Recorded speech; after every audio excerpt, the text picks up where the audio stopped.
Assalamualaikum warahmatullahi wabarakatuh. Salam sejahtera bagi kita semua. Pertama-tama perkenalkan, nama saya Elisa Gina Febrina, NPM 2141158 dari kelas manajemen 21.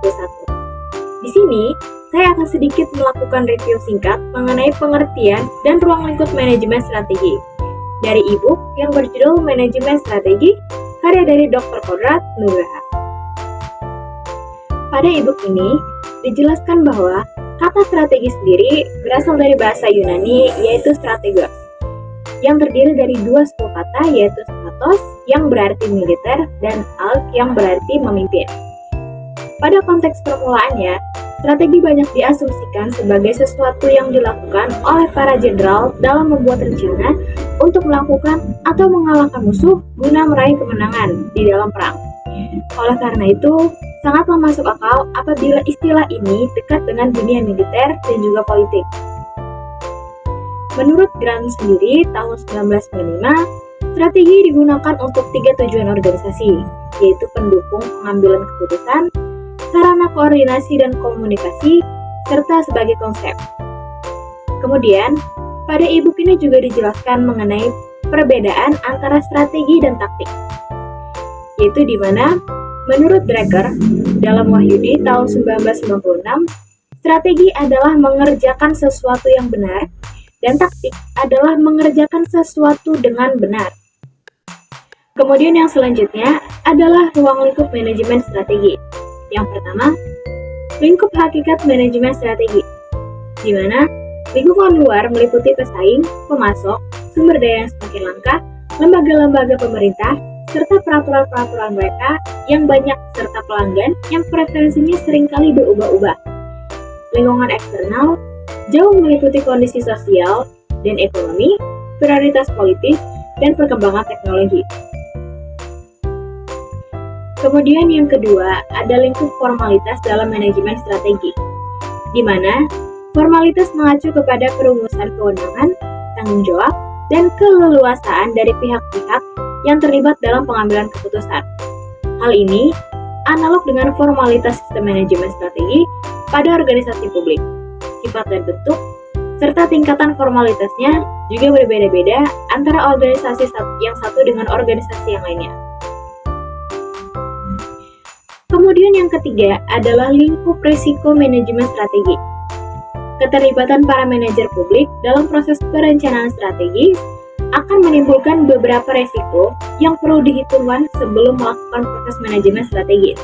Di antaranya adalah yang pertama, waktu yang digunakan para manajer organisasi publik dalam proses manajemen strategis mungkin saja memiliki pengaruh negatif dalam tanggung jawab operasional.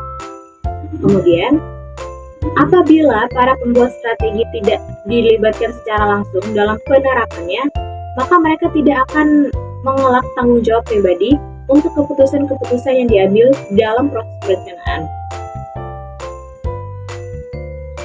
Kemudian yang keempat ada lingkup pedoman manajemen strategis yang efektif. Dan 1987 mengusulkan agar para eksekutif atau manajer publik tidak hanya menggunakannya sesederhana mungkin, tetapi juga melihatnya sebagai aktivitas non-rutin. Manajemen strategis harus dipandang sebagai proses untuk mendorong kemauan belajar dan bertindak, tidak semata-mata sebagai sistem formal untuk menghindari pengandalian. Guna menghindari aktivitas rutin pekerjaan, maka penguasaan dan keanggotaan tim perlu direvisi secara periodik sesuai dengan kebutuhan. Kemudian yang kelima ada lingkup karakteristik keputusan dalam manajemen strategis. Menurut Sedgwick, dalam Sulusu tahun 2000, mengatakan bahwa terdapat beberapa karakteristik utama dari keputusan strategis, yaitu tidak terstruktur dan non-rutin, kemudian punya peran sentral, kemudian sangat kompleks, mempunyai ciri khas tersendiri, melibatkan sumber daya yang besar dan kompleks, dan berdampak besar pada organisasi. Kemudian yang keenam ada lingkup manajemen strategis sebagai suatu cara. Manajemen strategis sendiri dalam pengertian manajemen puncak ataupun organisasi adalah sebuah cara memimpin organisasi untuk mencapai misi tujuan, dan sasarannya. Hal ini dilakukan dengan meningkatkan kemampuan manajerial, tanggung jawab organisasional, dan sistem administrasi yang baik, yaitu sistem administrasi yang dapat menghubungkan pengambilan keputusan strategis dengan pengambilan keputusan operasional pada semua tingkatan hierarki organisasi dan pada semua jajaran kewenangan fungsional di dalam organisasi. Baik, mungkin itu saja yang dapat saya sampaikan. Lebih kurangnya saya mohon maaf. Saya akhiri. Wassalamualaikum warahmatullahi wabarakatuh.